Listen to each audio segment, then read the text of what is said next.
This happened a few years ago when I was 17. I was home alone because my parents had gone away for the weekend.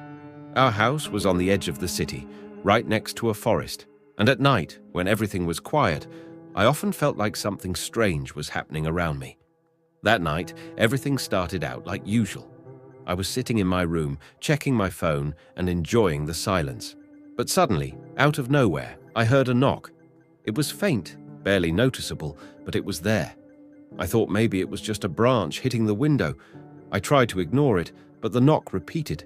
It was becoming harder to brush off.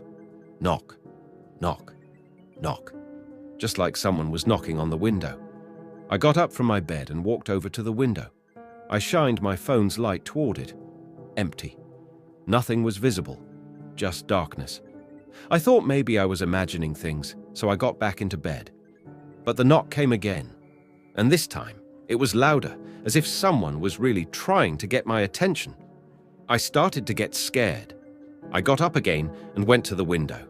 I turned on my phone's flashlight and looked outside, but there was no one there. I started to calm down, thinking it was just the wind, but then I heard breathing. Heavy, irregular breathing, and it was coming from inside my room. I froze. I couldn't believe what I was hearing. The room was dark, and I was standing in the hallway, not knowing what to do. Then, I felt something move in the dark corner of my room. When I looked that way, I saw eyes.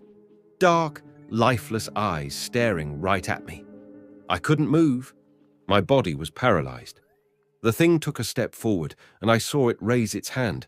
It pointed at the window, almost as if telling me to look outside.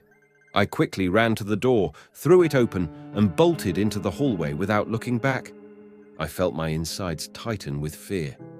I slammed the door behind me, turned on the light, and looked around the room. It was quiet. But on the floor, near the window, I noticed something. Footprints.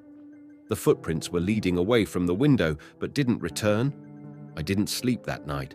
With every sound, I jumped, listening closely. The next morning, I checked the yard, and there, on the ground, were the footprints. But they weren't there earlier when I approached the window. And the worst part, the footprints were heading into the forest. I still can't explain what it was.